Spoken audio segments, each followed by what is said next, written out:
Signature global में आपको ज़रा जानकारी दे दूं कंपनी के बारे में। 2000 में इस कंपनी की हुई थी शुरुआत और उसके बाद दिल्ली एनसीआर में अफोर्डेबल लो मिड सेगमेंट की सबसे बड़ी रियल एस्टेट डेवलपर है ये कंपनी। दिल्ली एनसीआर में इसका 19% मार्केट शेयर है और 31 मार्च 2023 तक करीबन 28,000 रेजिडेंशियल और commercial units company Delhi NCR में बेच चुकी है। आइए पहले इशू की बेसिक जानकारी आपके सामने शेयर कर दूं। इशू खुल चुका है कल और बंद होगा कल यानी 22 तारीख को।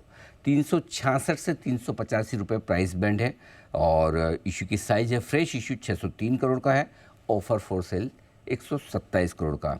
ऊपरी प्राइस बैंड पर मार्केट कैप बनता है कंपनी का 5,410 करोड़ का, 5,500 करोड़ के मार्केट कैप वाली कंपनी।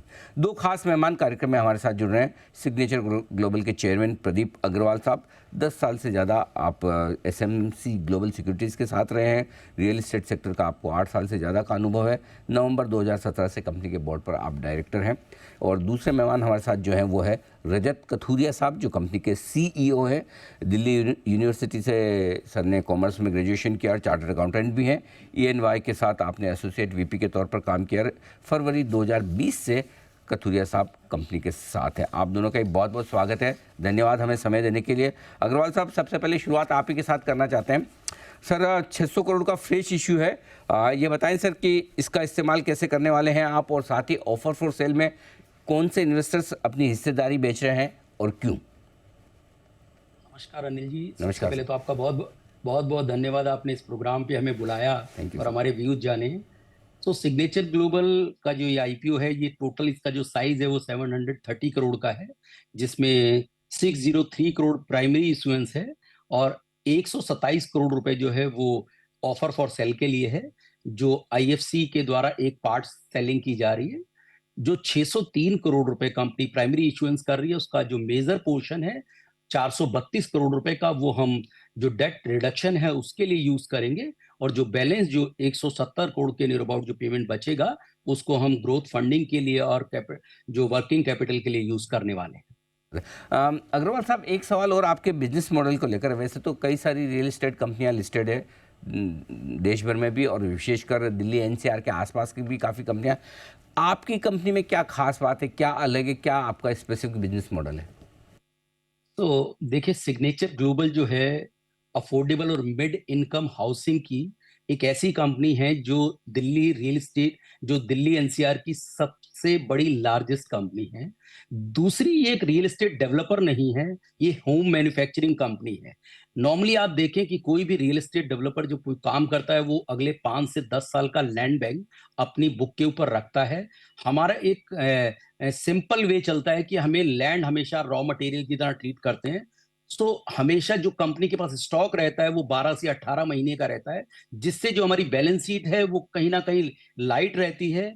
और यही एक रीजन है कि लास्ट 9 सालों में लगभग 6 मिलियन से ज्यादा अभी तक हम डिलीवर कर चुके हैं। 17 मिलियन से ज्यादा हमारे ऑन गोइंग प्रोजेक्ट हैं जो आने वाले 2 से 3 साल में डिलीवर होने वाले हैं, और लगभग 21 मिलियन से ज्यादा हमारे फोर्थ कमिंग प्रोजेक्ट्स हैं जो आपको आने वाले 12 से 24 महीने में लॉन्च होते हुए दिखाई देंगे। दूसरी बड़ी बात जो मैं ऐड करना चाहूंगा, मेजरली जो हमारा फोकस है वो प्रोडक्ट फोकस कंपनी है, कि अगर हम अफोर्डेबल और मिड इनकम में काम कर रहे हैं तो लास्ट 9 सालों में केवल इसी सेगमेंट में काम किया है। दूसरा, ज्योग्राफी फोकस्ड है, कि अगर दिल्ली एनसीआर में गुरुग्राम और सब ऑफ द गुरुग्राम में काम किया है तो अभी तक हमारा फोकस वहीं बना हुआ है। उसका बहुत बेसिक रीजन है, गुरुग्राम इस वक्त पूरे देश के उभरते हुए शहरों में है, बेस्ट इंफ्रास्ट्रक्चर इस वक्त वहां पर है, आईटी का वो हब है, ऑटोमोबाइल का हब है, मारुति और होंडा जैसी बड़ी कंपनी वहां है, 500 फॉर्च्यून कंपनी में से 250 के ऑफिसेज वहां हैं। सो ऐसे में इन सब का एक वे क्या होता है कि एक जॉब जनरेशन होता है। तो एक जो सैलरीड क्लास पर्सन, क्योंकि हमारे यहाँ जो मोस्टली लोग हैं, जो हमारे बायर्स हैं, वो फर्स्ट टाइम होम बायर हैं, और मोस्टली लोग सैलरीड क्लास हैं, और मोस्टली लोग होम लोन ऑप्ट करते हैं। तो ऐसे में लेके पूरा का पूरा इकोसिस्टम बन जाता है। किसी भी रियल एस्टेट कंपनी के लिए ऐसी ज्योग्राफी होना कहीं ना कहीं बहुत बेहतर है, जब आपके पास जो कस्टमर है वो इस सिचुएशन में है कि जितना प्रोडक्शन हम करते हैं उस प्रोडक्शन से हम उनकी डिमांड को पूरा ही नहीं कर पाते। कथुरिया साहब, फाइनेंशियल्स पर आपसे राय लेना चाहता हूँ। 2021 से 2023 के जो डेटा हमारे पास है, आपकी रेवेन्यू में ग्रोथ बड़ी इंप्रेसिव है। 82 करोड़ से आप 1550 करोड़ पहुँचे हैं। लेकिन जो कामकाजी मुनाफा EBITDA है वो पिछले 2 साल में नेगेटिव रहा है, लेकिन एडजस्टेड बेसिस पर आपका कामकाजी मुनाफा पॉजिटिव नज़र आ रहा है। क्या वजह दोनों में फ़र्क की, जरा ये समझाएं sir. So, Anil ji, thanks a lot for inviting us to your show. So, last 2 साल में अगर आप देखेंगे तो हमारा स्केल ऑफ बिजनेस काफी एनहांस हुआ है। 2 साल पहले अगर हम प्री सेल्स की नंबर की बात करें तो वो 1690 करोड़ था, और वो FY23 में 3430 करोड़ पर बढ़ के पहुंच गया। तो ऑलमोस्ट 2 साल में हमने कंपनी का स्केल डबल कर दिया। अलोंगसाइड दिस हमारे कैश फ्लोज भी बहुत फास्ट पेस पे ग्रो हुए हैं। ऑलमोस्ट 57% के कैगर पे हमारे पिछले 2 साल में आपको दिखेंगे कैश फ्लोज ग्रो हुए हैं। लास्ट ईयर हमने 1920 करोड़ कलेक्ट किया, और लैंड में इन्वेस्टमेंट करने से पहले हमारा 691 करोड़ का फ्री सरप्लस था। ये दोनों बातें ये दर्शाती हैं कि बिजनेस का ग्रोथ काफी अच्छा रहा है। एट द सेम टाइम आप अगर हमारा ऑपरेटिंग सरप्लस देखेंगे तो वो भी काफी अच्छा रहा है। ग्रॉस प्रॉफिट हमारा ऑलमोस्ट 400 करोड़ से ज्यादा का रहा, और उसमें सिर्फ एक जो एडजस्टमेंट है सर, एबिडा में बोल लीजिए, ग्रॉस प्रॉफिट में बोल लीजिए, वो सिर्फ इंटरेस्ट की है। अकाउंटिंग पॉलिसी के चलते कुछ इंटरेस्ट है जो कॉस्ट ऑफ गुड्स सोल्ड के अंदर आ जाता है। हमने सिर्फ वो फाइनेंस चार्ज को, जो कि ideally EBITDA is earning before interest, depreciation and tax, तो वो बिलो द लाइन होना चाहिए, हमने सिर्फ वो एडजस्ट करके उसको रिप्रेजेंट किया है अपने फाइनेंशियल से ऑफर डॉक्यूमेंट। अग्रवाल साहब, एक राय आपसे लेना चाहता हूं इस बात को लेकर। IFC और एच केयर 2 इन्वेस्टर हैं जो आपके इस IPO में ऑफर फॉर सेल में थोड़ी हिस्सेदारी बेच रहे हैं। आपने दिसंबर 2022 में 417 रुपये के दाम पर उनके शेयर्स कन्वर्ट किए थे, राइट सर? अब वहाँ से डिस्काउंट पर आप IPO लेकर आ रहे हैं। आमतौर पर ये प्राइवेट इक्विटी इन्वेस्टर्स चाहते हैं कि प्रीमियम पर आए, लेकिन डिस्काउंट पर आ रहा है, इसकी क्या वजह? और ये दोनों इन्वेस्टर डिस्काउंट पर क्यों बेच रहे हैं? तो अनिल जी, इसमें से जी सर, जी अग्रवाल साहब। तो अनिल जी, इसमें से जो IFC है, केवल वही अपना पार्ट सेलिंग कर रहे हैं, जो लगभग 127 करोड़ का है। हमने जब इनको 5200 करोड़ रुपए की वैल्यूएशन के ऊपर 417 करोड़ रुपए पर शेयर के अंदर शेयर ट्रांसफर किए थे, उससे पहले कुछ कूपन थे, क्योंकि इन्होंने जो इन्वेस्टमेंट की थी वो 2019 में की थी, लगभग 210 करोड़ रुपए की। तो उससे पहले एक जो कूपन था वो, क्योंकि ये कंपलसरी कन्वर्टेबल डिबेंचर है, सो वो कूपन हम इसमें पे कर चुके थे, सो जो लगभग 83 करोड़ रुपए से ज्यादा का है।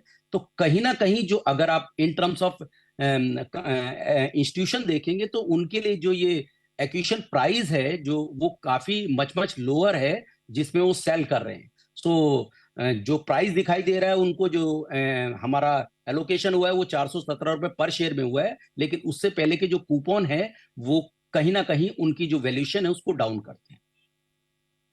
ऑलरेडी इंटरेस्ट के तौर पर भी कमाई कर चुके हैं और अब वो यहाँ पर बेच रहे हैं। कथुरिया साहब, एक बात और समझाएं। 1278 करोड़ का मुझे आपके कंपनी में टोटल डेट नज़र आ रहा है, टोटल बोरोइंग्स।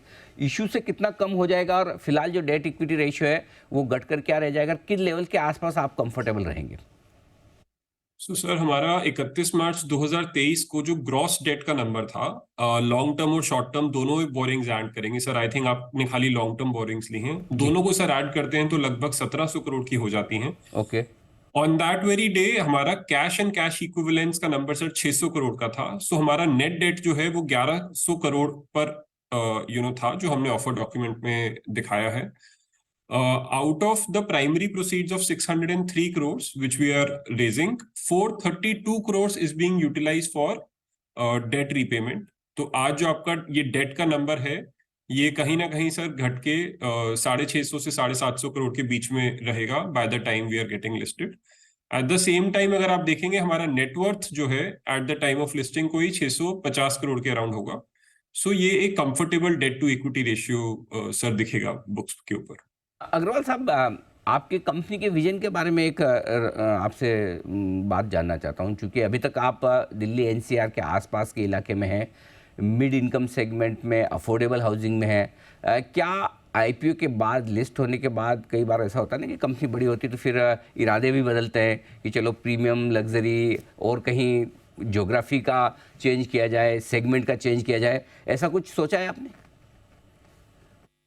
तो अनिल जी देखिए, वैसे जो डिमांड है वो ऑल अक्रॉस द सेक्टर है। जैसा कि आपने पीछे देखा है, दिल्ली एनसीआर स्पेशली सबसे ज्यादा डिमांड पूरे देश में दिल्ली एनसीआर में दिखाई दी है। लेकिन हम बहुत फोकस्ड कंपनी हैं।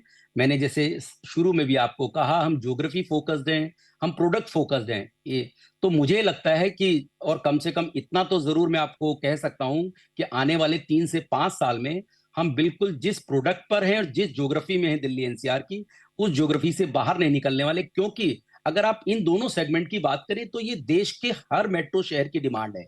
आप किसी भी मेट्रो शहर में चले जाइए, ये जो डिमांड है ये खत्म अनलिमिटेड डिमांड है। लेकिन हमें क्योंकि यहां पर बहुत सारी अपॉर्चुनिटीज भी मिल रही हैं और हमारा जो कस्टमर सेगमेंट है और ब्रांड वैल्यू है वो बहुत जबरदस्त बनी हुई है, तो मुझे लगता है हमारे लिए एनकैश करने का ये सबसे बेहतर मौका है। क्योंकि अभी तो केवल ये हमारी कंपनी की फाउंडेशन बनी है। इसके ऊपर जो आने वाले जो हमारे जो अगले 9 साल होंगे, मुझे लगता है वो ऑफ कोर्स आपको दिखाई देंगे कि वो कहीं ना कहीं बहुत अच्छे जाने वाले हैं। ठीक बात है सर। बहुत बहुत शुभकामनाएं सर आपके आने वाले समय के लिए और आपके इस आईपीओ के लिए भी। आज दूसरा दिन है। अब तक जो हमारे पास डेटा है 61% ये आईपीओ सब्सक्राइब हो चुका है, रिटेल में पूरा भर चुका है, एचएनआई कैटेगरी में 1.5 गुना भर चुका है। अब देखते हैं, आज दूसरा दिन और कल आखिरी दिन है। बहुत बहुत धन्यवाद अग्रवाल साहब, कथुरिया साहब, हमें समय देने के लिए, जी बिजनेस के दर्शकों से बातचीत करने के लिए, और आपके आईपीओ के लिए शुभकामनाएं। धन्यवाद। Thank you Anil ji.